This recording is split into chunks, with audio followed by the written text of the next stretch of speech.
This is Jake the Snake Roberts, you know, that Hall of Famer. And you're listening to the sports guys talking wrestling or any damn thing else they want to. When they're not covering the sports world, they're talking about the world of professional wrestling. It's Sports Guys Talking Wrestling. Now, with Justin Simmons, here's Stu Myrick.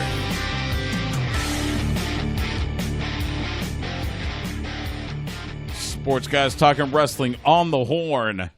Stu Myrick, Justin the Smash Simmons. What's up, man? It's been a long week.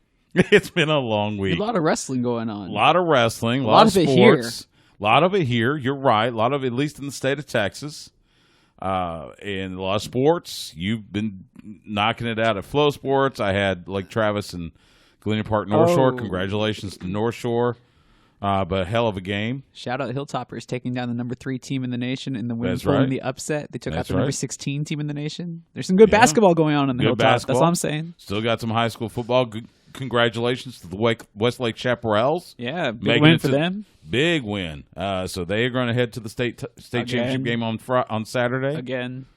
Drew, and speaking of Westlake Chaparrals, Drew Brees.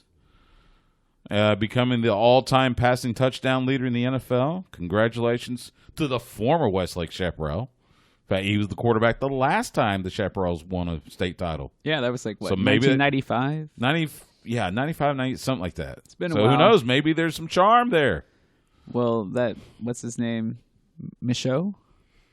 Kirkland Michaud, yes. Yeah, he just broke the passing record, right? The touchdown passing record there. I was like, okay, kid's got an arm. He's legit. I saw him play against Steele. I was like, okay, he's got it done every single time. Maybe he gets it done in the state finals.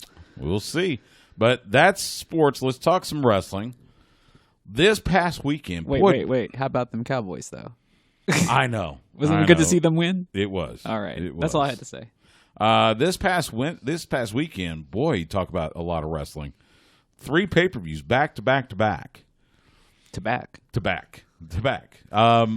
Let's start on Sunday. And again, shout out to our sponsors at Fight TV for the codes. Oh, yeah. Because we did give away 2 of them. Huge thanks to Fight TV. One lucky winner was able to see Ring of Honor Final Battle and NWA Into The Fire. And they got some pretty good shows. They got 2 really good shows. Not to mention a double dose of Marty Skrull. Yeah, how about them apples, right?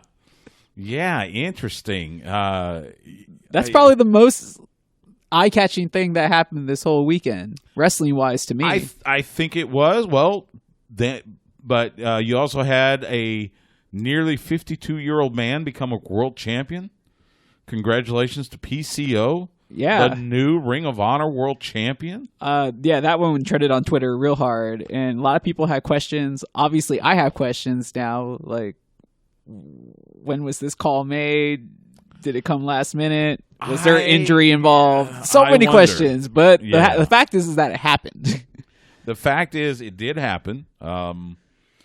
The jump start spot where Destro came out and jump-started PCO using the hearse. By the way, the hearse. Okay, why was there so much smoke in the hearse? Who knows, man? You know the image. You know the scene that it took me back to was Fast Times at Ridgemont High. The scene where they're going to the high school dance, and Spicoli and his buddies roll up in the van, and they open the van door and all the smoke wafts out. Well, maybe RVD was chilling back there. Maybe you may be right.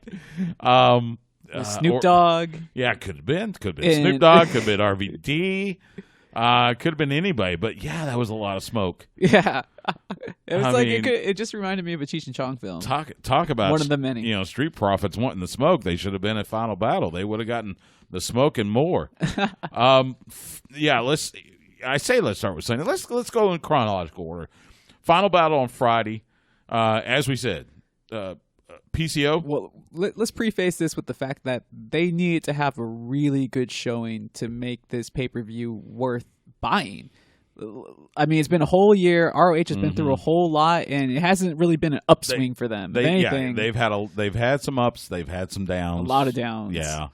So they needed to have a really good performance to end the year, and this is their biggest show of the year. This is their signature event, right? Yes. So, and I think it was and it was good. It was a really good one. When they needed it most, they got it, and it looks like they're starting to rebuild because they've been announcing new talent signings. Right, too. they've gotten some new talent. We'll get to that here in a bit. But yeah, couple things happened. Maria Manic. Yeah, She ragdolled Angelina Love. Was not expecting that. That was Brock Lesnar-esque. I mean, just tossed her all over the place. It wasn't even close. So, Silas Young, Josh Woods getting another tag team win, defeating Joe Hendry and Dalton Castle. That was pretty impressive. The match that, and it's so funny because they did the first hour for free. Did you curse Joe Hendry with the interview? I did not. It was not my fault. Okay. It was not my fault because we've had Silas Young on the show too. Oh, before pay-per-view, and he won, right? Right. So, okay, as long as we're not bad luck. Right. So they had the first hour of the pay-per-view was for free. Yeah. And they did the Dalton Castle, Joe Hendry versus Silas Young, Josh Woods. Rhett Titus, Kenny King defeated Rhett Titus. The Battle of the All Night Express. Yeah, no surprises there though. But then the third match they threw on there, Jeff Cobb and Dan Maff. If you want Haas fights, there's a Haas fight. I'm surprised that Maff didn't win though. I was a little surprised too. And we love Jeff. Jeff's been on the show countless times, but I was a little surprised. Yeah, but it was fantastic. Jeff Cobb getting him up and hit not one but 2 tours of the islands. Yeah, isn't that crazy? How strong that dude is? I mean, we've seen Jeff Cobb and his strength, but Dan Maff is not. It's not like he's picking up MJF. Yeah, it's not a small dude.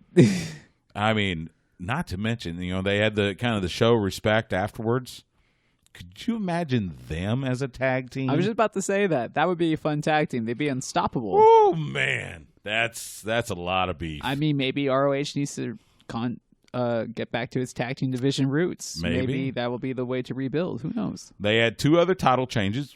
Dragon Lee, who called that one?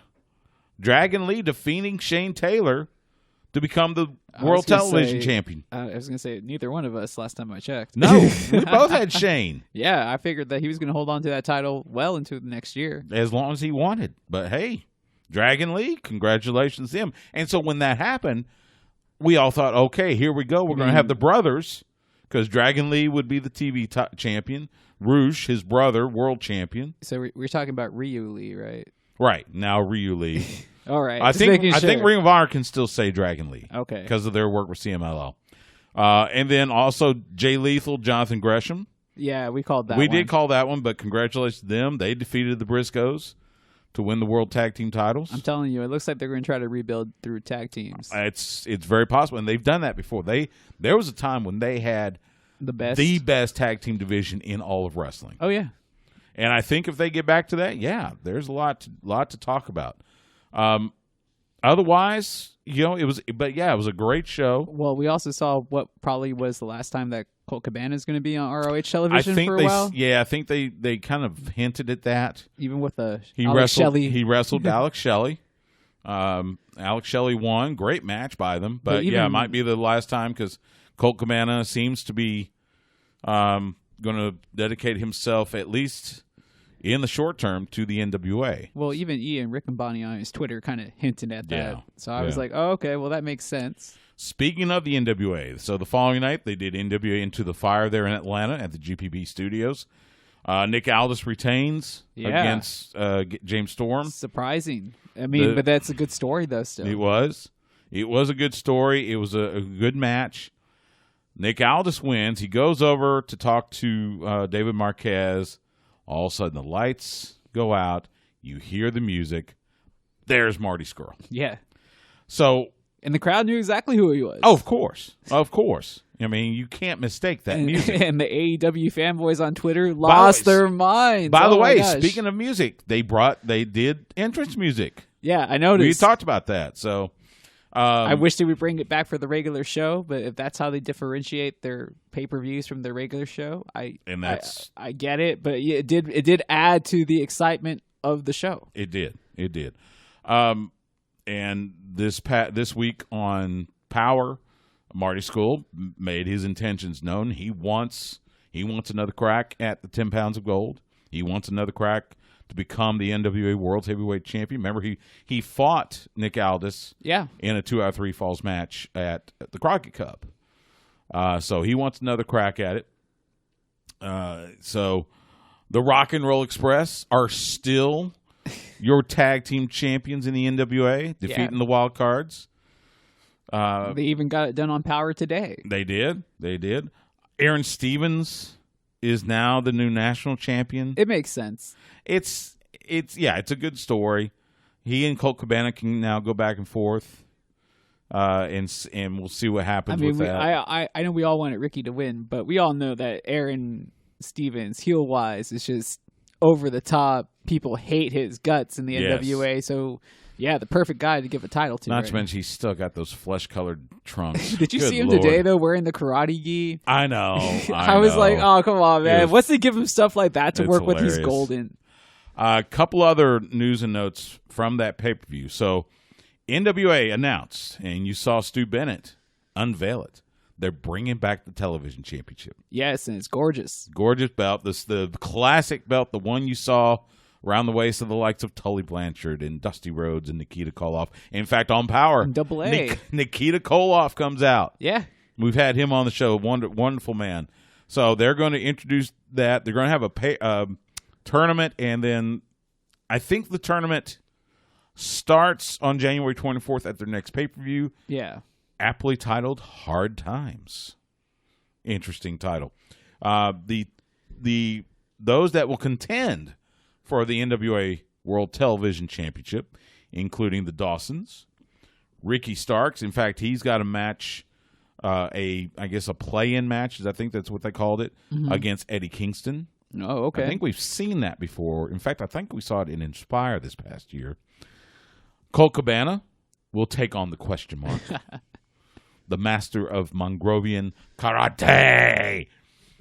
It's working for him. It is. It's a weird paradox too, because they are cheering the question mark, but Aaron Stevens comes out, they boo him, but they're a tag team, so it's just weird. It's kind of like a reversal of the Miz gimmick. It is. It absolutely is. Yeah, where now we're kind Aaron Stevens is now the Miz, the question mark is now Aaron Stevens or Damian Sandow. We're kind of seeing the continuation of that in spirit. Right. Caleb Conley will be in this mix. Trevor Murdoch. Tom Latimer, one half of the Wild Cards. Tim Storm. Yeah. And Nick Aldis. So Nick Aldis wants to be, I guess, Nicky Two Belts. Wants to hold the World Heavyweight Championship and the World TV Championship simultaneously. So it's nice to have one in reserve just in case you do lose. Why not? One for each shoulder, So January 24th, Hard Times, their next pay-per-view. So this begs me to ask, are they making money now? Because Billy said he would never fund this thing to this point if it wasn't going to be profitable. The fans seem to like it, and they sold out. I mean, that studio each and every week. I'm not sure how much that makes them. But they don't have like the same production costs because it is in the studio. It's a studio. They did the tapings over 2 days. The pay-per-view was on Saturday, and then they did the power tapings on Sunday, Monday. So we will see the next, I guess that would be 6 weeks. Yeah. Of power and what transpired, but all that was taped. So maybe he's making something out of it, or at least it's looking positive. I would hope, because it looks like they keep on adding to like their production. They keep on adding little bells and whistles, and he always said he just wouldn't do it if it wasn't going to be a moneymaker. I'm wondering if they are going to find a TV deal. Don't get me wrong, YouTube is great, but you would think eventually there's got to be. I mean, is there real money in the way that they're on streaming on YouTube? Right. Because it's just on free YouTube. It's not even on YouTube. Yeah, you can get it anytime, and you watch them. Yeah. You can binge watch them if you want. Binge watch season 1. I don't know. I wonder what kind of TV, which network would be the one willing to take a chance besides Access. And that's the thing, because it's a bite-sized portion. It's perfect time, 1 hour. You're not wearing out the fans. The fans actually, you leave them wanting more, which is kind of the way you should be in life. You always want to leave people wanting more. And NWA is doing that with NWA Power. So I could see a lower tier network possibly taking a chance on it. We'll see. I mean, it'll be we'll have to watch that. But Into the Fire was a fun pay-per-view. Kudos to everybody involved. Thunder Rosa, she's having a ball as this heel character with but she's great. Molina. Oh, she's fantastic. We've seen her before. She is so versatile. Yeah. So then we got to Sunday. WWE TLC. Or as I like to call it, WWE, oops, we forgot we had a December pay-per-view. Let's put something together really quick. Because that's what it felt. I mean, we had talked about this last week. I would just call it WWE The Last Chapter. The last chapter, at least of 2019 and this decade forever. Yeah. But it was just... The show started out really good with you had the pre-show match with Humberto Carrillo defeating Andrade. Andrade had that cut on his eye. Yeah. That looked, that was that kind of added to the match. But their matches have been really good, and they're really and they're both fun to watch wrestle. Like everybody always complains about like the WWE style. Right. I'm like, well, what are you watching? Because you're not watching like the mid carders go, because you're not watching Andrade, you're not watching Carrillo, you're not watching Aleister Black, or you're not watching Buddy Murphy go at it. I mean, all those matches. I mean, their match this past week on Buddy Murphy and Aleister Black was a fantastic great match. I was like, okay, so you can't say that those guys can't work, obviously. I do think that we need to see more of the Black Mass out of nowhere. Yeah. Because I think having it as a surprise move like that it's much more effective. And that's what Aleister Black did in NXT. Yeah. It was just, boom, boom, boom, and then all of a sudden, whack! Oh. And he takes your head off. I think the workhorse out of all of their shows so far has been Tozawa. Every time he's out there, he's fantastic. I like watching him go because I just don't know what bumps he's going to take or if he has the possibility of winning. He's almost like a Soul Train Jones, if you will. Like, you think he might win? Even New Day Revival was a good match. Oh, during the pay-per-view? Yeah. Dude, that tag team match was excellent. It really was. And Big E really got a chance to star. So you know as soon as the New Day breaks up that Big E is going to be positioned to be... Although let's hope that never happens. No, let's just hope that Big E gets a chance at a singles run, but he can have Kofi and Xavier backing it up. Kind of like he and Xavier backed up Kofi during his world title run. You would hope, but I'm just assuming that at some point the natural storyline there would be to turn him heel. No. Yeah, somebody's going to have to turn their back on somebody. It's the Shawn Michaels way. But it doesn't have to happen. But the storyline has money all over it. Look at Rock and Roll Express. That's why they're only tag champions and they're not world champions. But still. They're tag team world champions, but none of them has ever been an individual world heavyweight champion. But Kofi has, and they didn't turn anybody heel. That's different. No, it's not. Yes, it is. It's completely different. No. Because if you want to tell the story of Big E and let him really shine, he has to beat his quote-unquote teacher. Do the same thing. Do the same thing that you did with Kofi. Except it's Big E with the power instead of Kofi with the flying. I leave this to the fans out there to either agree with me or agree with Stu. Whose list are you want to be on? Yeah, you let us know. Let us know on Twitter at SGTWATX. After that, things kind of fell off the rails. You had the double count out with Viking Raiders and the OC, which, look, if you're going to tease an open challenge, give us something besides a double count. Give us an opponent besides someone we've seen them wrestle 43 times, and then give us a double count out. I mean, it would have been nice to see a brand new team, but at the same token, what are they going to do with them if they brought them up? Roman Reigns and King Corbin. Okay. Hey, that's classic heel work, Stu. People hated it. And I have no problem with that. What I have a problem with, and this has been WWE for a while, in fact, later on we're going to talk with Brian Fritz from the Sporting News, and we're going to recap the WWE in 2019. And one of the things that just really gets to me. What really grinds that his gears. The the heels have 43 friends. So at the end of that match, you had King Corbin, you had Dolph Ziggler, you had the Revival, and all of his, all of Corbin's security people beating up on Roman. Where's Roman Reigns' friends? Why does the babyface not have friends? Because one is a bad guy and the other one's in AEW. So what? There you go. It's all logic, Stu. So where was Mustafa Ali and Shorty G? They got beat up earlier that night. Or they weren't. Were they not booked on the card? Then they weren't. Shorty G was there. Oh. And I could swear Ali was there because they had that brawl at, later on backstage that decided to spill out in the arena to cut off the celebration for the Kabuki Warriors. So yeah, I don't know. Maybe they were at catering? Maybe they were catering, yeah. I mean, how was the AEW spread? I imagine pretty decent. I didn't even notice. I walked in there for a brief second. So, but yeah, it just bothered me. Bray Wyatt, Miz, great, amazing. I don't know what you were watching, Stu. I thought it was good. I need to start testing you. He's not wearing the mask. He was just regular Bray Wyatt. That was fine. It was just, other than to serve up Daniel Bryan coming out and attacking him. We got, and we called it. We got the American Dragon back. Yeah, at least the look. But were you not entertained? That crowd was going nuts. No, the crowd was so over. No, they weren't. Yeah, they were. No, I don't know who you were listening to. Yes. Well, yeah, for Daniel Bryan. Yeah, that's why. I mean, they were going nuts. The match itself, they couldn't have cared less. It was the vessel to deliver Daniel Bryan's comeback. Vessel. How dare you? Hey, Matt Hardy's going to call and accuse you of gimmick infringement. Which Matt Hardy? It's well, we don't know. So far, it's been all 1998 Matt Hardy. Yeah, I mean, it was just.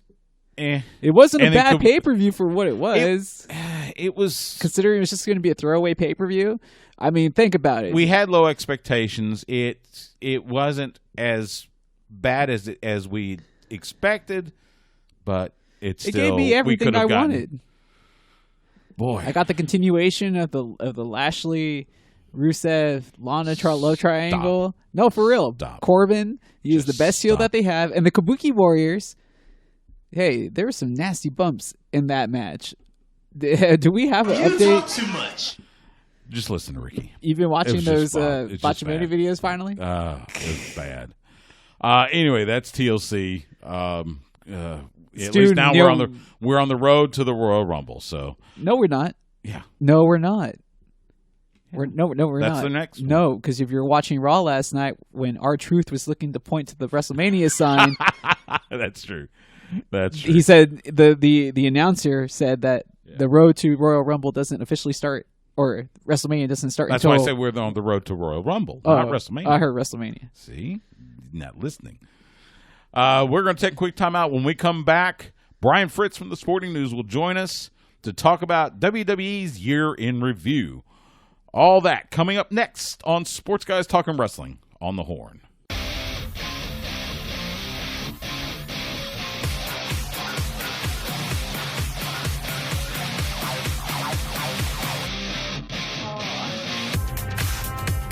This is WWE superstar Charlotte Flair, and you're listening to Sports Guys Talking Wrestling. Remember, if you're going to do it with Flair. Woo!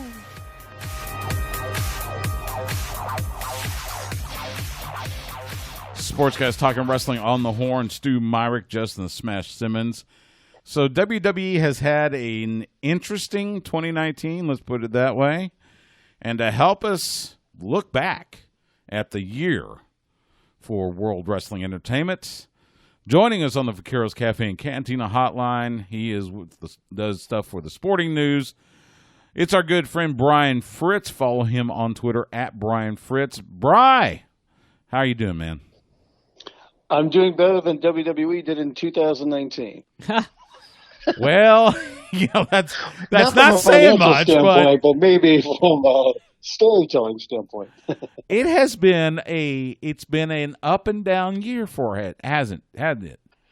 It is. I mean, it's weird in that it is the best financial year WWE has ever done, and yet it's one of the more memorable years for lack of creative and for just the overall product of what they put out there.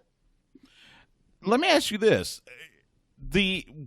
is the lack of creative and the lack of just continuity? If I didn't know better, would the financial situation have anything to do with it? The fact that they had all this money coming in from the Saudi Arabia shows and the deal with Fox, does that have any part in this? Yes and no. I mean, it's kind of weird in that when they made these deals, they made them in 2018.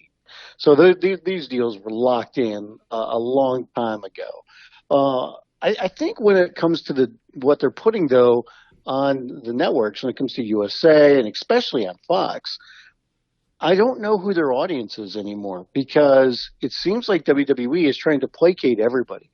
And I think when you do that, you're not really helping out anybody. The Fox show especially, like when I watch that show, I'm like, who is this for? I mean, it feels like it's all over the place. It really does. And and Raw as well. Let me ask you this. When do you think, because it seemed like 2019 started out okay. You had the Royal Rumble, you had Seth win the Rumble, you had Becky Lynch win the Women's Rumble. And you had that kind of the upward trajectory because WrestleMania season seems to be the more exciting part of the year every year for WWE. And then WrestleMania gave everybody what they wanted. Seth champion, Kofi champion, Becky 2 belts. And then it felt like that's where things started to slide. Is there something to that? I think so. And how many times have we said, like, okay, they've done pretty good business going into WrestleMania, but it doesn't seem like they have a strong plan coming out of WrestleMania. And, summers can be really low, and they'll try to blame that for a variety of reasons. But, I mean, they've got enough talent, and they've got definitely enough people, when it comes to their staff for their creative team, that should not be as big of a problem. Because we could sit here and talk about the audience going up and down, but it's on them to deliver something that the audience wants to watch. And they just haven't done that over the summer for years. But this year especially, I'm with you in that, right after WrestleMania, I mean, the biggest part of WrestleMania was that women were headlining it. Becky Lynch beat both Charlotte Flair and Ronda Rousey. And they didn't know what to do with Becky after that, I thought. And, they put her in a program with Lacey Evans. And I just think that they were immediately lost. And, there were some other things that they did that were right. I thought Kofi Kingston, obviously had a really good year up until he lost the title to Brock Lesnar in a minute. But, it was a summer of Kofi. But the hottest thing that they had going for them was Becky Lynch. And once it hit WrestleMania, it peaked. I don't think they knew where to go after that. Oh, I mean, it was definitely going to be difficult, but, no offense, guys, you've been harping on all the bad stuff for the most part, but you have to go back and really give them credit on what they have done right, and that is bring NXT to the masses. You talk about giving people a product that they want to watch. That has been a really great product. Their takeovers have always done well. Takeovers this year have done excellent, and that's because they were working without some of their main players due to injury, without Johnny Wrestling, without Ciampa. And now that those guys are back into the fold, they've also been able to elevate new stars to what I would believe is an audience that was very unfamiliar with the work of, say, one Keith Lee. Talk about getting on SmackDown. I was listening to a football game last week on Fox this past Sunday, and even one of the commentators made reference to the whole yes thing. So, I mean, are they always going to give us a product that's going to fully satisfy everybody? No, but are they still the number one by far? And even with AEW and everybody else kind of on their tail, they don't look to be in any trouble. They're definitely not in any trouble, especially financial trouble. But if Fox, and I look at them and I see the audience that I'm getting, I'm like, okay, it's okay right now, but what are you going to do to increase that, and especially in target demos? Because when you look at, like, not to get too deep in the weeds when it comes to ratings, but the most important demo that any network's typically going to have for wrestling is going to be males 18 to 34, and that's not their biggest audience. mean, the biggest audience for them is men over 55. And that's not where they want to be. So it just tells you it's not a hot product with a younger audience. And that's where they need to get to. And I agree with you in that. You're not going to be able to please everybody all the time. That's just not going to happen. But when I look at the shows, in the Fox show especially again, that show, it just feels like, okay, this segment's for this age group and this segment's for this age group. And it's just kind of all over the place. And I wish they would just pick a lane a little bit more. And, might not be something that I like all the time or you like all the time. But if it's something that most people like all the time, or there's enough on that gets people to continue to watch the show, then that's the one that you should go with and stay with.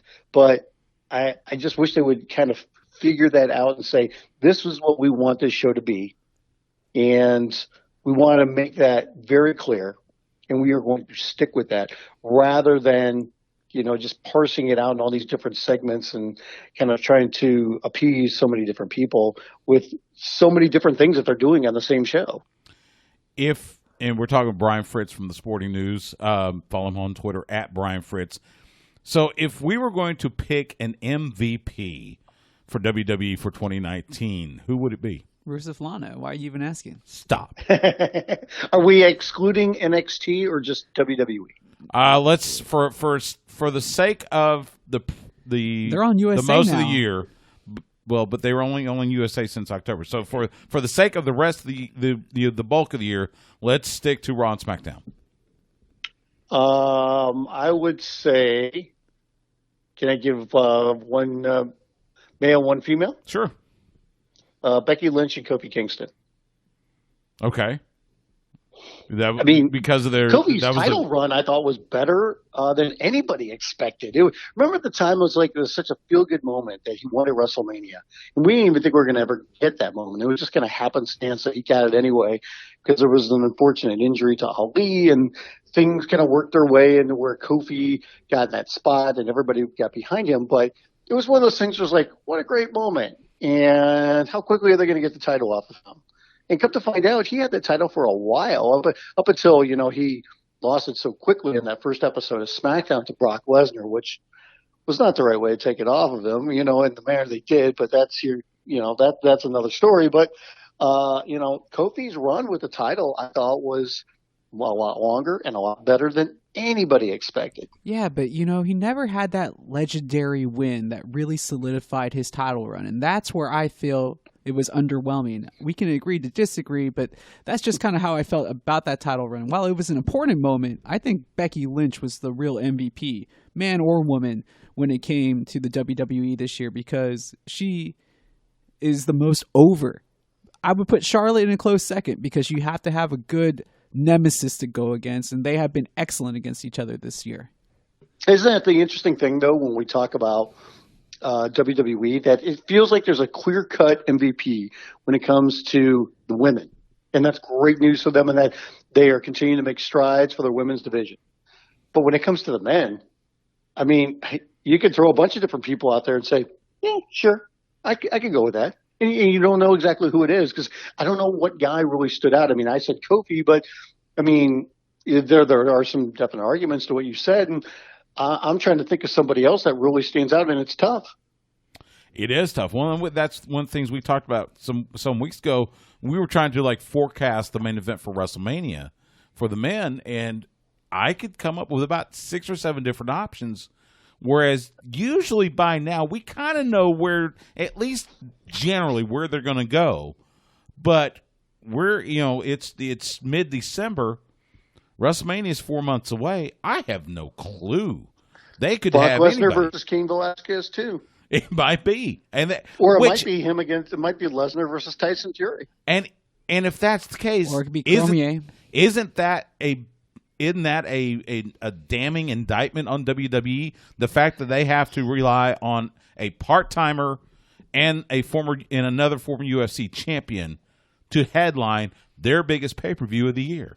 I think it's a huge indictment in that they have not done a good enough job building up their own superstars. You could put some on the talent, obviously, But I think a lot of it has to go on the creative decisions with the company. And that goes back to what 2019 kind of stands for, is that we look at, what has really stood out this year. And there's not a lot of things. You don't want to be overly negative about it, but it's been a down year when it comes to creative. And I think a lot of that has to do with WWE refusing to change with the times when it comes to their booking. They have a certain formula. They stick with it time and time and time again. And that does not work with today's audience when you're talking about, those target demos that you want to get, or just the average wrestling fan that watches today that's, that has watched so many other things as well and says, man, I wish WWE would do something like that, even if it was something similar to NXT, but they refuse to break away from their model, from their formula. And you can sit there and say, well, that's what got them those huge television contracts and why they're raking in so much money. But it's also the same formula that's hurting them when it comes to their audience and how many people are watching the show or are not watching their shows anymore. And that's a big problem. And if they would, adapt to the times, I think when it comes to their booking, it would help them out tremendously. But they are not at that point where they don't want to do that yet. And they don't feel like they have to do that yet because of those TV deals that they got. And they haven't reached that breaking point when it comes to their audience and the ratings. Well, it really comes down to how you define success. And if they're making money, then if you talk to anybody that books these shows, they'll tell you that's the number one thing. It's like, hey, we got to make money. And if they got enough to get over and make that money, then that's great for them. And that to them and their stockholders probably constitutes plenty of success. What I wanted to get at, though, is back to the reasoning between Cain Velasquez, Brock Lesnar. It's not about pleasing the hardcore fan at that juncture. It's about trying to draw the most eyeballs that are casual fans or people that would never follow the product to begin with. You're trying to see if you can find some way to grasp those eyeballs. And that's what they're trying to do with that type of program. And I understand where wrestling fans don't necessarily appreciate it, but at the same token, it is about making money, getting those views, right? I totally agree with you. I mean, when it comes to trying to bring in like a wider audience, like somebody that typically wouldn't watch wrestling, and you have a special attraction, then yes. And I think that definitely does belong on a WrestleMania. But the question is, does that belong in a main event? When you've got people that have been working all year round and WWE has been able to figure out like, hey, we built these people up big enough. We put them in a position for not only them individually, but also storytelling to where we're going to have a match to where this constitutes a main event on their biggest show of the year that people, our fan base that watch every week, are going to be excited about. And instead, that prime position is probably going to go to a match, like you said, that is going to have a wider appeal, but it's going to be something that turns off some of the regular fan base, and it's kind of stunt programming. And I think there's a way to balance those. I think you can have both of those on the show, but I think it can be a little bit frustrating for people sometimes to say, okay, it's cool if that's on the show, but I don't think that's a main event part of the show, and that's probably where WWE is going to be positioning it.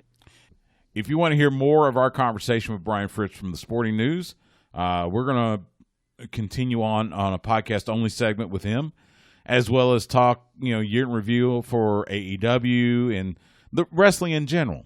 Coming up next on Sports Guys Talking Wrestling on the Horn, where Austin talks pro wrestling. I am in the top 1%. This is EC3, and you are listening to Sports Guys Talking Wrestling.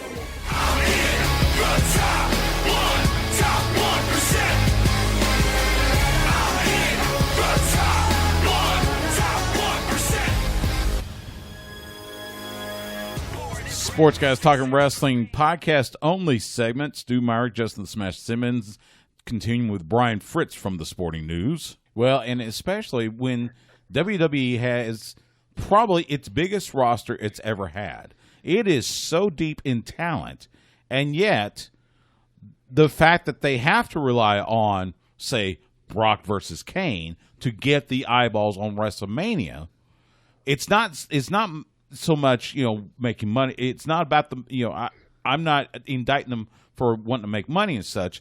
it's more of an indictment of the fact that the rest of their roster they have not developed to the point where they can rely on them to be the main event and draw those same eyeballs. Right. And I think there's just so many different little things, like I said, where they haven't adapted with the times. And that's, they still do a lot of 50-50 booking when it comes to wins and losses. I think the way that, they have the different promos, and we've talked about this for years, everybody has, about scripted promos and not having them be more natural. Even just the way that they have guys work, in the ring, there's a certain style that comes with that. And I think today's audience wants to see something different and something that's more evolved and not so cookie cutter. I mean, hell, WWE doesn't even want their talent interacting with the fans during matches. Yeah. And it's just like, that's not the way that, when we watched wrestling years ago, people were taught. And that's the way it was. It was like you interacted with the fans, you got them involved, and they get emotionally hooked. That's what you want, and that's not what WWE does anymore. You're right. You're right. With Brian Fritz with Sporting News. Go ahead. Yeah, amongst all this talk, the biggest issue for WWE, and I understand you don't want to have Brock versus Kane in the main event, but the reason why we're getting to that point is because they don't have Hulk Hogan. They don't have a Steve Austin. They don't have a Rock. They don't have a John Cena. They don't have anybody that can fill that main event spot. And I'm not sure if it's because of a lack of development per se, because like you mentioned, they have a lot of talent on the roster. I just think, can we rightfully say at this point that maybe Seth Rollins, while he's a fantastic in-ring competitor and he's a decent heel, a better heel than he is a face, maybe he just isn't the guy? Right. I mean, I think that's the thing that WWE is at a crossroads at with a lot of different people, in that they don't have that mega superstar. They've got a lot of talented people on the roster. They've got arguably the deepest roster they've ever had, but they don't have that one person that really stands above the fold. And is that on the talent or is that on creative? That's the question. And I think you can make an argument on both. Yeah. Who is that person? I mean, for years they thought it was going to be Roman Reigns, but we saw the way the audience reacted to that. And then, Roman's got sick. He's come back, which has been a great story. But I don't know if WWE is still hesitant to still do something with him and really pull the trigger and say, okay, now that you're back and now you've overcome that, we can go to this next level, or what's going on there. And outside of Roman, I don't know who it is for men. I mean, for women, it's Becky, and she's done a really great job.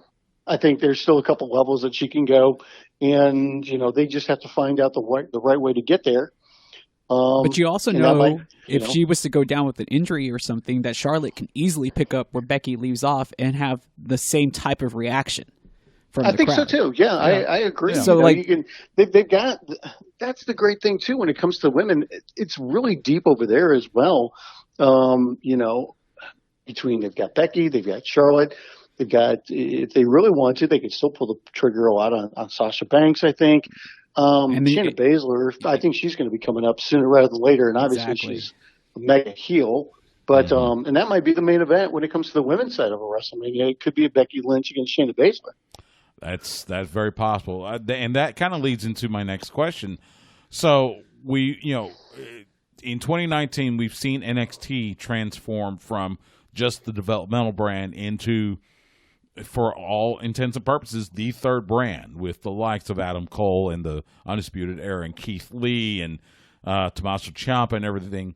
And we saw we saw call-ups at the beginning of 2019, Lacey Evans, EC3, Lars Sullivan.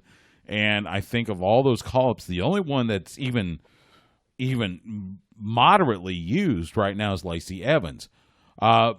Who, besides Shayna Baszler, do you see moving to Raw or SmackDown in 2020? And how effective will they be on those rosters? That second part is always the big question, isn't it? Yeah, it is. And you know what the thing is, especially now when it comes to NXT, being on USA Network and having a weekly show, I think there's more and more talent that's there that says, I don't want to go to Raw or SmackDown. I don't look at that as a call up, and I'm happy with where I am because they like the programming for NXT. They're very loyal to the brand. They like what they do there because it's different from Raw and SmackDown. And it's funny because, Raw and SmackDown talent are going to make more money than NXT. But that's been a thing that's backfired on a lot of people in thinking that, oh, well, and this is a thing for sports as well, especially when it comes to the NBA. Well, you know what? We're just going to offer somebody some more money so that will get them. And I think there's more people today that are in their 20s and probably up to their mid-30s that say, you know what? Money is great, but it's not the end-all, be-all. And I'd rather have happiness in what I'm doing and having some creative freedom than all the money I can make. So there's a lot of people that want to stay in NXT, but the names that really stand out that they're going to bring some people to Raw or SmackDown. Baszler really stands out, obviously. I think Keith Lee is somebody that they look at because he is a bigger guy and just the things that he can do. I think the one to really look out for, though, as well is Matt Riddle. And do they want to do something with Matt? Do they feel like that's going to translate over to either of those brands? And you want to talk about a guy that can really capture a younger audience. I think Riddle is that guy, as long as they don't totally screw him up. It's just whether or not they want to really pull the trigger on him once they get him to one of those brands. Well, as long as they keep the wellness policy away from him, they should be all right. Yeah, that's true. There are guys that have said, don't call me up. And Tommaso Ciampa's been public about it. Oh, yeah. He did an interview and he has said flat out, like, hey, if they wanted to put me up on Raw or SmackDown, I told them I'm done and just make me a trainer. Yeah. Johnny Gargano has talked about how loyal he is to the brand. And, if I'm looking at like any of the guys with Undisputed Era, I'm sitting there going, we want to stay together, but we're doing great things here in NXT. And I don't want to go to Raw or SmackDown. I think they're very happy with where they're at. And I think they'd be worried about how they'd be used there, especially because of their size and a variety of other things. And it's just like, hey, we work here. Let's stay here. And there's more and more people that are like that. Yeah, I couldn't agree more. And, of course, we've got ties with Keith Lee. And as much as I would love to see him on Raw or SmackDown, I just, it just frightens me what they will do with him because we know, personally how much talent he has, how much personality he has. He is a fantastic talker. The athleticism is off the charts, but I just get afraid of what will happen if he goes to Raw or SmackDown and then ends up in an EC3 type of spot, or something like that. I don't even think we've seen anywhere close to his full potential in NXT yet because he's had kind of this start-stop with an injury or two. And, how many times have we heard him even on the mic?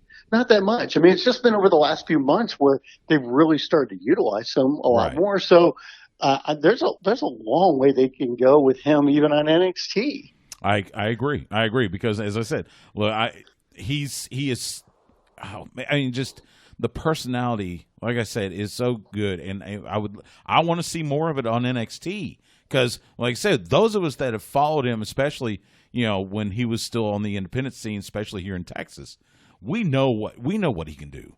All the chats I had with him after shows, I know how incredibly articulate and so gregarious and so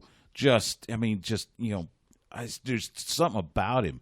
And I want to see that more on NXT, and I would love to see that more to get him, in that position, get Keith Lee in that position. He's not the only one that they have to concentrate on. That's true. And they have to try to get everybody to a different level. But let's channel the ghost of Christmas future here. Let's admit, Vince is not going to live forever. At some point, things will change. Do you think there will be a day where the NXT style of show, of work, will become the main way that the WWE works, and we see that transition to Raw and SmackDown? Yeah, I think Paul Levesque, Triple H will be the person that, will probably be in charge of creative. I don't think he will necessarily be the chairman like Vince is, but I think he would be in charge of creative for everybody, and I think we would see a style that's closer to NXT. I'm not saying it would be what we see in NXT right now, I don't think it would necessarily go full-fledged that on Raw and SmackDown, because they still want to make sure that that's a little bit more sports entertainment. But I could definitely see them paying closer attention to some of the details that we see in NXT on Raw and SmackDown when that day comes. Because right now, I mean, there is no attention to detail. You never know what you're going to get from a week-to-week basis. Nothing is planned out far in advance. They're making last-second changes, and it hurts the product. And I think some of those principles would definitely change more to what we're seeing in NXT. Before I let you go, let's go with this. We have seen in the last couple of weeks WWE actually releasing talent, which we haven't seen in a long time, with the releases of Luke Harper, Sin Cara, and the Ascension. Could we see more releases coming up, say at least early 2020? And if so, let's pull out the crystal ball. Who gets future endeavored? That's always an interesting case. I think there are going to be some more releases. The Colognes have been around for a long time. Nobody even knew. When I say this, I'm not hoping for anybody to get released unless they want to get released. I don't want anybody to get fired. It's just kind of looking at the case of some different people. Right. I don't know if Matt Hardy is necessarily going to be released. Maybe he wants to be released, but it sure feels like Matt's time with WWE is coming to an end. The way he's actually been on TV lately, and it's kind of like, let's cap off his WWE career here. I kind of wonder about somebody like a Mojo Rawley. I kind of wonder about Robert Roode. There's been some rumblings that some other people are going to get cut. There's including some NXT talent as well. And that's just something I guess we'll have to see. I mean, you would think they do it all at one time. There's going to be more coming, but it's not the case if they are going to make more cuts, and that's the belief. So I guess we'll just have to wait until, after the new year to see what they're going to do. But, they can afford as many people as they want. So even if there are cuts, that doesn't mean they're not going to be aggressive in going after other talent. Yeah, I think you're right. Is that because they're not as afraid of them going to AEW, Impact, New Japan? Is it the threat level is not as high as it was, say, in the summer? Yeah, I think so. And at the time it was kind of like, we're not letting anybody go. We don't want anybody immediately jumping to AEW. And who knows who AEW would be interested in, but I think it was one of those things like battle lines have kind of been drawn, and now it's kind of like we can ease off of that. Like, if we're not going to use somebody, or if somebody really wants to be released and we just don't have any plans for them right now, what's the point? And you've got to remember too, with some of those talents, with Luke Harper especially, I mean, his deal was coming up. I mean, all of them, they can't work on TV anywhere else for 90 days. Right. So Luke Harper, I mean, it was like a week's difference or something like that. I think Sin Cara had signed a new deal recently, but they're like, well, what do we care? He's just going to go down to Mexico. So I think it would be a much interesting case if we see somebody that is a regular on TV. And I don't think that would happen, and I think those guys, it's like you're just going to have to play out your contract and then see what happens. I mean, hell, what were we talking, like 4 months ago or something? We thought that Anderson and Gallows, done, gone. Those guys are disgruntled. They turned down new deals. They're going to leave. Nope, they stayed. They signed new deals. I think the Revival are going to be a very interesting case. Their deals reportedly come up early next year around WrestleMania, or at least for one of them. I think for who is it? Dash Wilder, I think his deal is a little bit longer because they extended him because he was injured there for a little while. He had a broken jaw.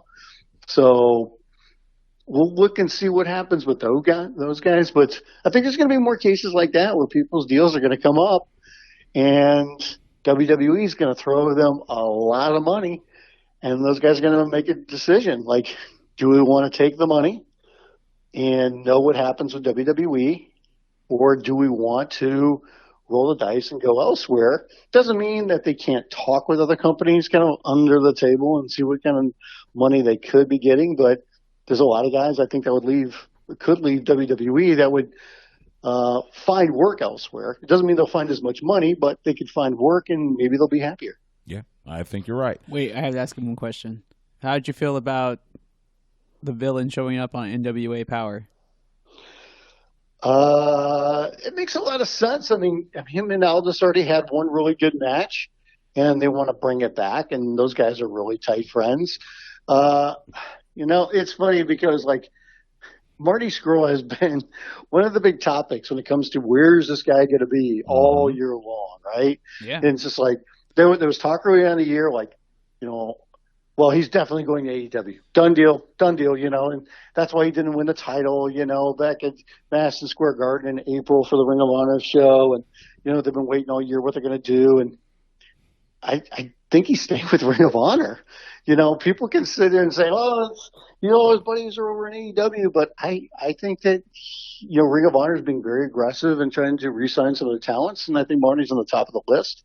And everything that I've heard is that he's going to stay with them. Now, doesn't mean he's necessarily signed yet, but if that's the case where he stays, I also wonder, with him working with NWA, is that just a thing because Marty is so tight with Nick and they're comfortable with each other that the two companies can work that out?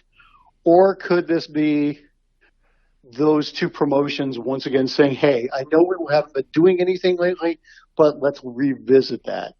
And maybe there could be something more between those promotions. I think that's what you need to look out for. He is Brian Fritz. You can find his stuff on the Sporting News. Follow him on Twitter at Brian Fritz. Brian, it's great to talk to you. Merry Christmas, Happy Holidays, Happy New Year. And if I don't talk to you before then, I'll see you in Miami. That sounds great. Stu, Justin, thanks for having me, guys, and Happy Holidays. You too, man. A lot of good stuff from Brian Fritz there. He's always in the know, and he's level-headed. It's not, not a lot of hate or anything. It's just looking at what's happening, and that's why I, always like talking to him. And but he's right. WWE 2019, yeah, it's had some ups, but boy, has it had some downs as well. Yeah, you're just not liking that Rusev Lana story, which is fine. That's one of the downs, but that's only one. There's a lot of it. Let's you and I talk AEW 2019, which it's we had the announcement on, was it January 5th, I think, when they stood out at in front of TIAA Bank Field, the home of the Jacksonville Jaguars, and announced the creation of All Elite Wrestling.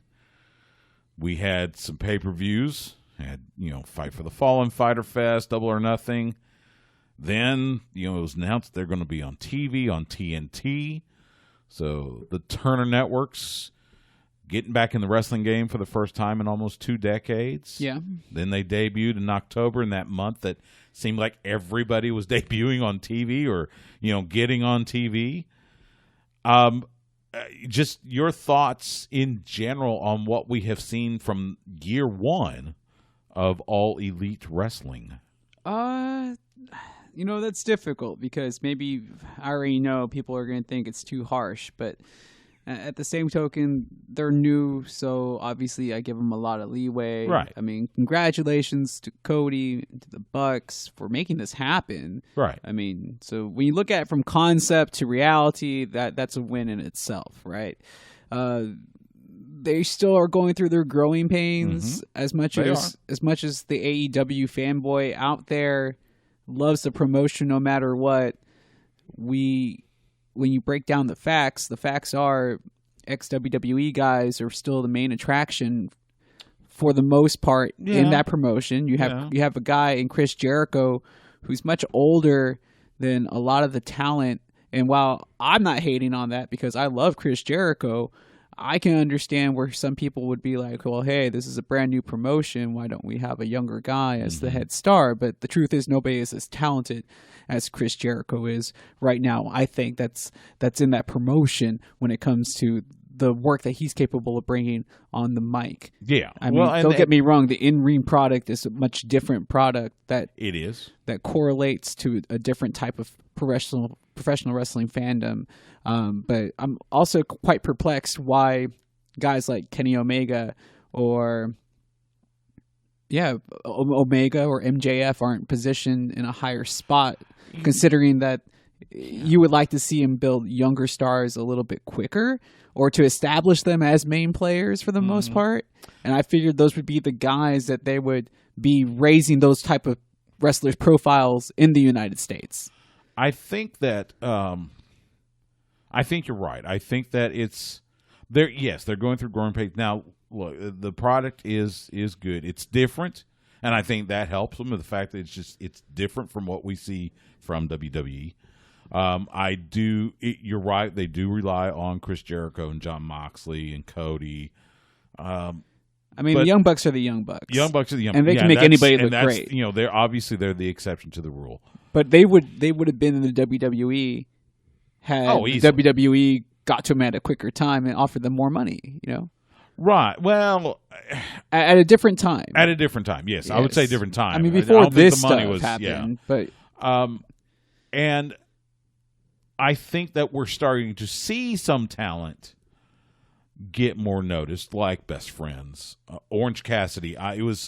So last Wednesday night, while we were on the air, I was in Garland for AEW Dynamite, and huge thanks to AEW and our good friend Dustin Rhodes got me backstage access, so I was able to roam around backstage, talk to a lot of AEW stars and wrestlers, and one of the funny moments was I got to meet Sean Stasiak, you know, the former WCW star and WWE star, and we're sitting back there, and we're watching on the monitor, and we're watching the AEW Dark match with it was the Hybrid 2 and the Bastard Pack taking on Best Friends and Orange Cassidy. Mm-hmm. And they had the moment where Orange Cassidy comes in and does the kicks and does his thing. Yeah. And he was as over with that crowd as anybody else on the roster. I mean, the crowd went nuts.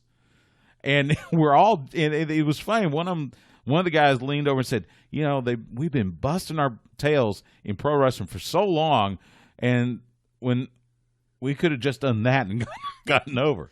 And it's a lot less painful, that's for sure. It's the funniest thing, but it's true. And I think, and it's one of those things Brian talked about, you know, WWE trying to do something for everybody and it's not working. I think to some extent AEW is doing that and it is working. And I don't know if it's a matter of presentation. And I mean, not everything's working. Don't get me wrong. Like, for instance, the thing I mentioned, I think I mentioned it last week on the show, the fact that we have 3, for lack of a better term, cult factions in Butcher Blade and the Bunny. You got the Nightmare Collective and the Dark Order that all seem a little too similar. Yeah, it's like, okay, hold on. Why do you have 3 of these? You know, how many staples do you need? I mean, well, staples I'm okay with. Yeah, but I mean, like, how many of the same type? Don't make them so similar, though. Yeah, that's the big question. I think the other thing for them too is obviously the growing pains are still there production wise. Right, they've had some audio issues. Well, not only that, but for the wrestlers that were used to just working the independent scene this whole time, there's some seasoning that needs to be done before you get on TV, and they didn't get a chance to kind of work those bugs out. You have to learn how to wrestle on TV. Yeah, they're learning on the fly for a lot of that. And I think that's where the likes of Kenny Omega and Dustin and Jerry Lynn and I mean, they got the guys in place that can get them ready. That can teach them. So, but it's just like, I'm trying to say that honeymoon phase, I'm not sure it will end soon. Well, I feel like it's already ended. And even Chris Jericho in some of his interviews has already mentioned, like, hey, it's already ended. Hey, Lucha Brothers, why aren't you guys tagging in and out of your tag matches? Because this whole thing is built on reality in a sense where it's supposed to make sense. Right. And unless this is a tornado tag team or a lucha rules tag team match, then you need to tag in and out. Simple psychology, things like that. Yeah, there are things. The referee, the interaction of the referee, for following the rules. There's don't bury the ref. Don't bury the ref. There's things that they've got to they're going to have to tune up. I guess it's like my question is the main demographic that they're like their main fans, are they even going to care?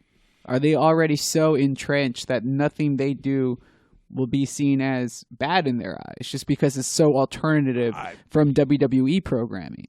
And in some cases, I really don't feel they're that different sometimes. And that's a good question. Yeah, again, and it's still, at the end of the day, it's still pro wrestling. Yeah. So there are certain things you expect from pro wrestling. And where WWE misses the mark on certain things, AEW misses the mark on certain things. I think that, like we've talked about, the fact that it's the first year, they've been on TV for now 2.5 months, they do get a somewhat of a pass. Oh, yeah. I mean, it's just miraculous how it's gone into this point. Right, and they've got guys that have never wrestled on TV. So the fact that they've gotten to the point they have is a testament to what Tony Khan and Cody and the Bucks and Kenny have created. And by no means, I think they're on the right track. Oh, yeah. But, yeah, there's some stuff they have to fix. Yeah, I mean, it's not all perfect. I mean, it's never going to be per se. But I mean, when you look at the product and you're like, okay, well, Chris Jericho's champion. Who's going to be the person that's going to replace him? And that's going to be That's going to be an interesting step. Is okay.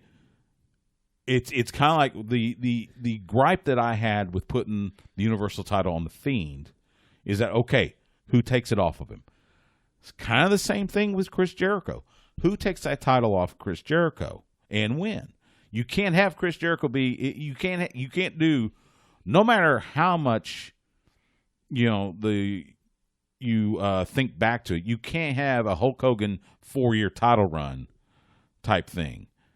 Not nowadays. Now you could do maybe a year. You could, but unfortunately Jericho is a little bit older now. Well, that's true too. And it seems that. By the way, he's about to go to Japan and take on Tanahashi at Wrestle Kingdom. Yeah, but at the same token, it seems that the AEW crowd enjoys a much faster pace, much more spot heavy. A lot of spots, yes. Presentation of professional wrestling. And no offense, when you get older and you approach your 50s, like Jericho is approaching soon, right? I'm assuming he's like late 40s. I know he's in his late 40s. So he's got to be getting to his 50s here soon. I mean, you can only throw down so many moonsaults and so many dives to the outside until you're just like, man, I can't keep up. And it's not because you're not trying to. It's just because Kenny Omega is in his prime and he's just going 10 times the speed that you're used to because it's all about work rate for their fans. Yeah, Chris Jericho just turned 49 last month. Yeah, so I mean, the guy who beats him, is it going to be Omega, who seemed to have been a lock, but we haven't seen enough of here? Yeah, and I guess when does that change come? And that's going to be the thing. I mean, if it's the long form storytelling, then that's great. It's just, I guess I just want to see maybe some more hints about where it's going to go.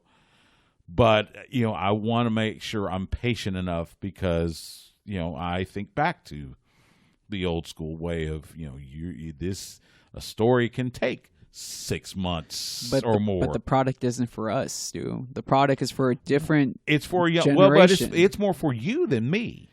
But I'm more in the WWE demographic. I'm like right outside of their demographic. Yeah, now. well, a little bit, yeah. And I'm such a snob when it comes to my professional wrestling because I did it. So I'm like, to me, and you can knock me if you want, but this is what I was taught: the art of professional wrestling is to make sure the other person does not get hurt.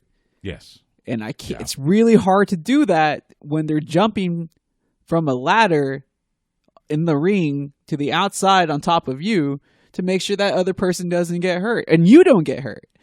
And that doesn't pop me because it's just these are guys that are taking a huge risk that do this for a living, people.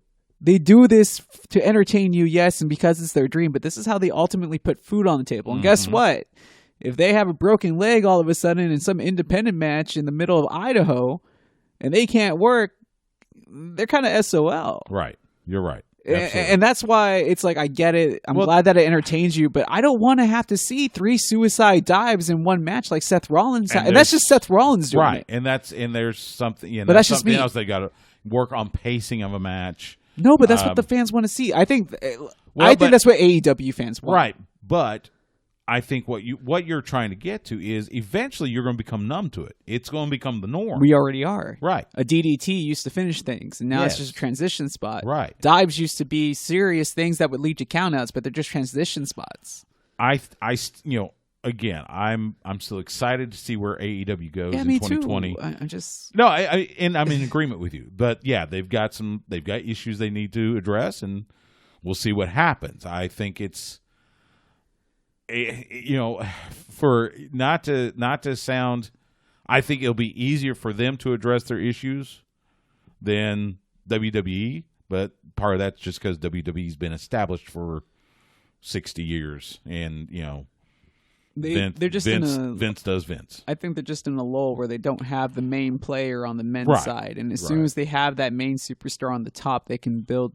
And they're getting and that new core.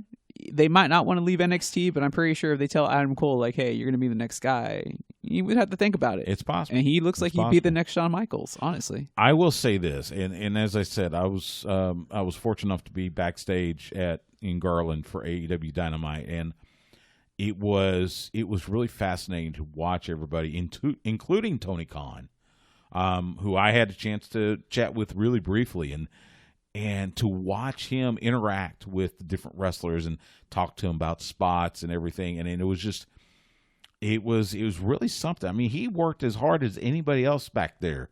Obviously Cody was had the headset on. They use those coaches' headsets like what we see on the sidelines. Yeah. Which I got to find those because we need those for the Lake Travis broadcast. But to watch Cody and Tony doing that, to watch guys like Dean Malenko and Dustin and how they're agenting the matches and such, it was really cool to watch that. Watching Kenny Omega and getting a chance to briefly chat with Kenny Omega was really good. He's very very very humble, very. Just seems like very appreciative of kind words, and it was really cool to chat with him briefly. It was a fantastic experience. My first time to ever be backstage for a nationally televised weekly show, and it was really cool. Huge gratitude to Dustin for getting me back there. The one thing that I've only heard, and I wish I could see it with my eyes so I can attest to this, is that the atmosphere in the locker room is fantastic. Yes. Like everybody backstage is just like all about on the same team. From what I could see, yes. It's like everybody's greeting everybody. Everybody's, encouraging everybody, propping everybody up. It was really neat. And when the culture is solid like that, I mean, you just hope that the product will sustain, and it's just more work for everybody else, and that's ultimately, I mean, a lot of these people have sacrificed a long time to get to this point, so I'm happy for them, and hopefully it's successful. So, besides WWE, AEW, who in your opinion had the best 2019 of the other companies and promotions? I mean, Impact had a really good year, but NWA Power, probably because they came out of nowhere, and they've had nothing besides the whole Jim Cornette thing, and even that, I think once it was done, it kind of just went away rather quickly. That it's been excellent. It's exactly it's different enough to fit in to today's professional wrestling. Besides them, I mean, would you say NXT? Well, but it's kind of lump. I mean, if you want to treat them separately from WWE, NXT's had a good year. New Japan. Oh yeah, New Japan. I mean, they have made huge inroads into the U.S. market. I feel like I underrated them now that you mention it because they have, and now they're getting ready. They got Wrestle Kingdom coming up. They're getting ready for a new tour with this new, I don't know if you call it a subsidiary or whatever, but New Japan Pro Wrestling of America that's going to tour in January, including they're hitting Miami during Super Bowl week. Yeah. So, and I'm excited for that because I'll go get to see them. And I mean, we've already seen Barrett Brown, one of the guys that's in the dojo. He's already wrestled on one card, the premier card, and that you can only imagine that means that we'll see more of Lance Hoyt, Juice Robinson, more of the American-based wrestlers probably getting a chance to shine here. And I'm assuming that will also be shown on TV at some point, just because it probably conjunction with the TV deal. I think it'll definitely be on. It'll be on NJPW World, maybe on Access TV as well. Like at some sort of rerun or something. Right. So, but yeah, I think New Japan. It's going to be an exciting 2020 for New Japan as well. I guess you already have Okada, so they should be good for a few years. Yeah. And I mean, the biggest storyline right now for me is just when is Naito going to get to win the belt? Well, and that's with Wrestle Kingdom, we're going to see our first double champion, whether it's Okada, Ibushi, Naito, or Jay White, to come out with both the heavyweight and intercontinental championships after January 5th. Yeah, but after they said that Okada is going to run with the Olympic torch in Tokyo, how cool is that? I mean, it's cool, but it makes me think like, well, if anybody's going to run with a torch, it's going to be the champion of the company. So I'm not sure if he loses the face of the company. I'm not sure. I mean, I'm not sure it matters whether he's champion or not, but he's the face of the company. Yeah, if you have not heard, Kazuchika Okada, the current IWGP Heavyweight Champion, has been selected to be a torchbearer for the Olympic Torch Relay. I think he's going to have it like April 7th as the torch makes its way to Tokyo for the 2020 Summer Olympics. So congratulations to the Rainmaker. Yeah, but I mean, it just seems like good business to have your champion be the one that's the torchbearer. Possible. And I would hate to see Naito win and then just have to give it right back. Or they do something where whoever wins defends one belt, not the other. Because remember, you got New Year's Dash on the 6th. Yeah. As well. Exactly. So, plus you have, what's the February card?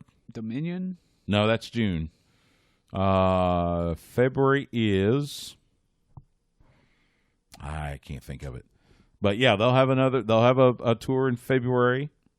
So, there'll be still plenty of action after Wrestle Kingdom. Yeah, but I mean, Naito should be the champion at the end of Wrestle Kingdom. Yeah. And he should be the champion for a while after that. Real quick, Cowboy Johnny Mantell, the president of the Professional Wrestling Hall of Fame, he was going to try to join us tonight.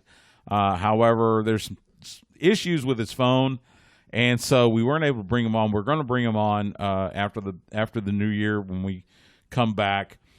He did give us a couple of little tidbits. So if we talked about the class of 2020, and induction weekend will be May 14th, 15th, 16th of 2020.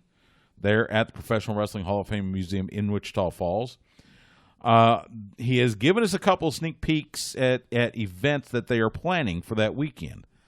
One of them will be, as you know, the Bushwhackers, a.k.a. the Sheep Herders, are being inducted in the tag team division. Luke and Butch. They're going to do a panel with them and Bobby Fulton of the legendary Fantastics, talking about their huge blood feud that they had all throughout the South, including Mid-South Wrestling back in the 80s. And, oh, by the way, there's a chance that we may be emceeing it. I think you would probably ask the better questions. I would love that. Because I watched that as a kid. Yeah. I was horrified by the Sheep Herders. It blew me away. When they so they went from Mid-South, they went to Jim Crockett Promotions. They did the whole thing with the New Zealand flag, and Johnny Ace, a.k.a. John Laurinaitis, was the flag bearer and everything, and they were still just vicious and mean and everything. Then they go to WWE, and they're the Bushwhackers, and they're the lovable, with licking the arms, heads and stuff. licking Mean Gene's head and all that good stuff. And it was like, hold it, this isn't the same tag team. That's the only way I knew them. So I had to go back and watch this blood feud again before we get to Wichita Falls. He also let us know that he has confirmed one of the modern inductees, Magnum TA, will be there to accept his induction to the Professional Wrestling Hall of Fame. That's going to be so cool. Yeah, that would be cool to meet him in We're person. going to have to get him on the show. Debbie Combs, one of the ladies inductees, will be there, the one surviving ladies inductee. In addition, they're trying to get Kabuki. Yeah. The great Kabuki. Which would be awesome to see. That would be so cool. Now, mind you, I think I said this before. Kabuki worked world class back in the 80s. Yeah. He was old then. So, the fact that he's still alive, it just, warms my heart, but it surprised me too. Oh, he's still alive. But it looks like the great Kabuki may make his way to Wichita Falls. Well, they were saying him and his wife have a venture, and they were just trying to figure out. They're doing a restaurant. Yeah, just trying to figure out how to run everything while they try to make the trip. But I mean, that's good that he's in good health and that him and his wife are happy. And Johnny said that he met his wife like 40 years ago. Yes. So yes, because Kabuki mentored him when Johnny would wrestle in Japan. Yeah. So I mean, wow, 40 years ago, you think about it, and you're thinking that Kabuki's already old. Jeez. So who knows? Who knows, man? Yeah. So anyway, but it's great that it's going to be so much fun that weekend. I keep on forgetting that it's going to be like the year 2020. So yeah, unfortunately, not all the legends. Not everybody can live forever. Nobody can live forever. Yeah. I would think Killer Tim Brooks will be there, and we love Killer. We'll get him on. We do we do a live podcast there during the weekend, and we'll have to get Killer on. He has such good stories. Get him and James Beard together and just let them go. Kind of like what we did with George Napolitano and Bob Roop. Let's just get James Beard and Killer Tim Brooks, and we'll just sit back and let James run it because it'll be fantastic. It really will. So anyway, make your plans now. Professional Wrestling Hall of Fame induction weekend, May 14th through the 16th. PWHF.org for all the details, and I think tickets will go on sale soon. Yeah, so, if you're out there, you can come and have a drink with us. That's right. And we will get Cowboy Johnny Mantell on after the first of the year to talk about the induction. I actually did see a match today on YouTube featuring somebody that was inducted. I want to say they were inducted last year in Michelle Leone. Baron Michelle Leone. He was 2019 inductee. I ended up watching a match with him in it, and I was like, wow, the reason why I knew this guy is because of the Hall of Fame. Right. Yeah, other than that, I wouldn't have known of his work. Yeah. I mean, it's so much fun, and it's so cool. I mean, without the Hall of Fame, we wouldn't have known Tatsumi Fujinami. Yeah. Who's going to wrestle at Wrestle Kingdom. That's crazy. So, but hey, you got the Rock and Roll Express with the champions, right? That's right. Rock and roll lives forever, baby. And you talk about wrestling in 2019. That's right. It's like it's 1985 all over again. Sweet. It's so sweet.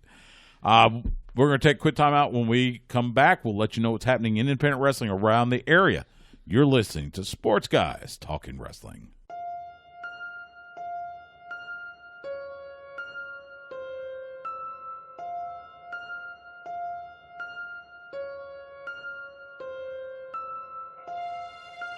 This is the villain, Marty Skull, and you're listening to Sports Guys Talking Wrestling.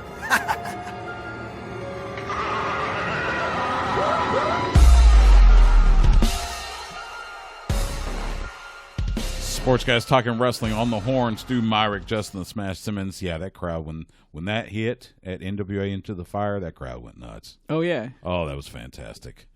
We got to let you know what's happening in independent wrestling this weekend. There is some good shows going on.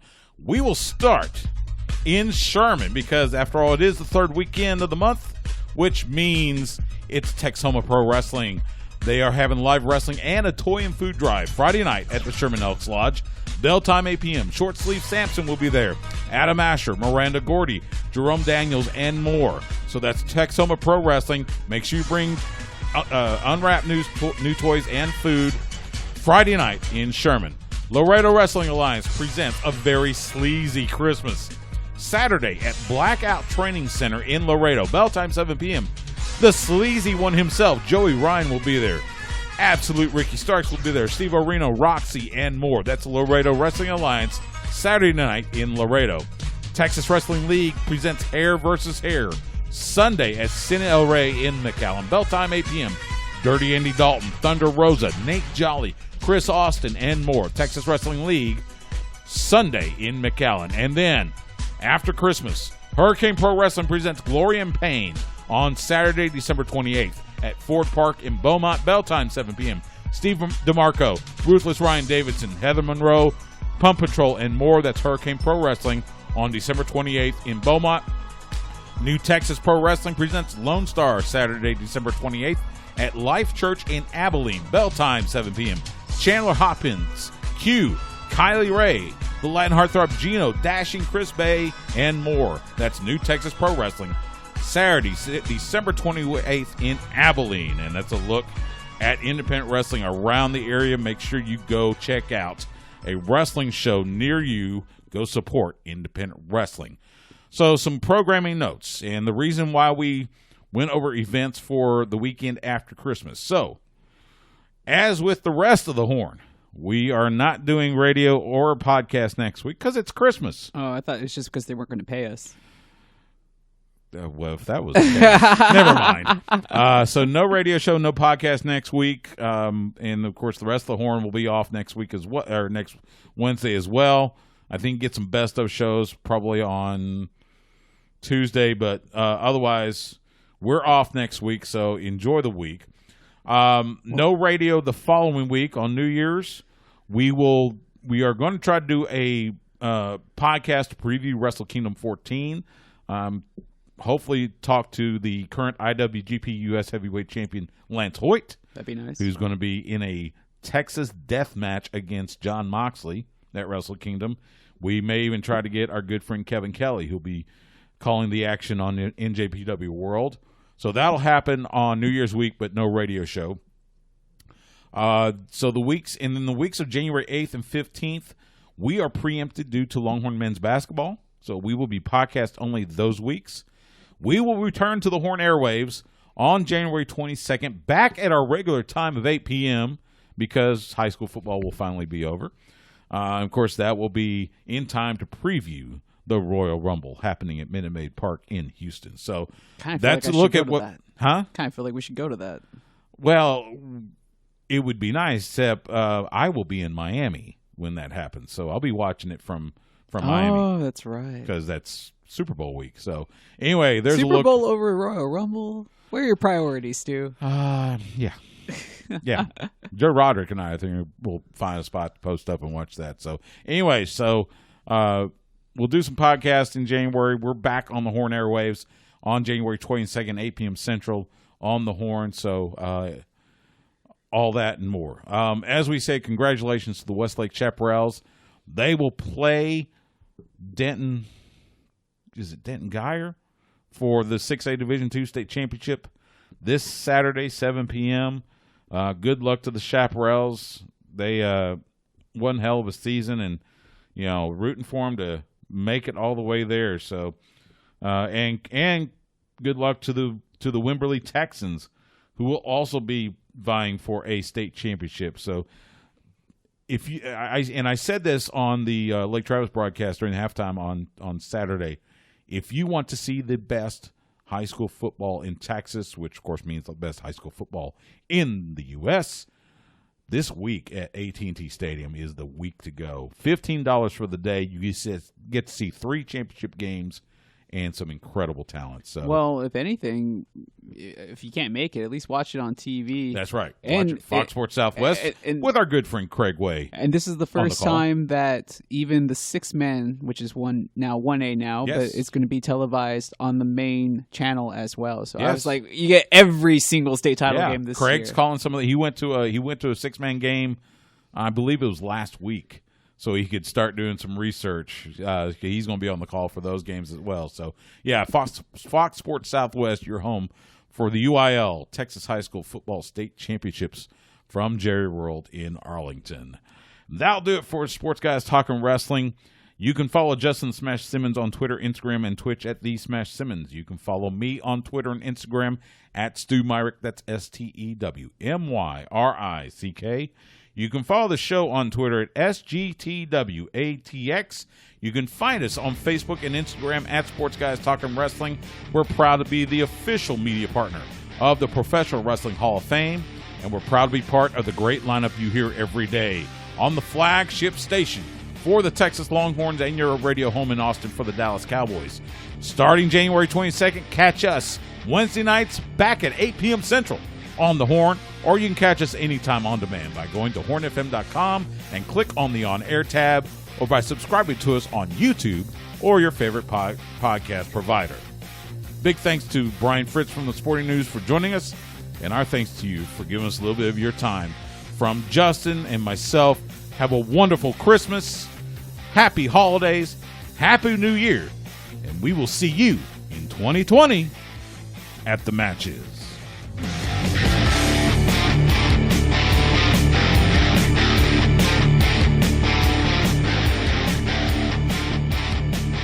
Goodbye and good night.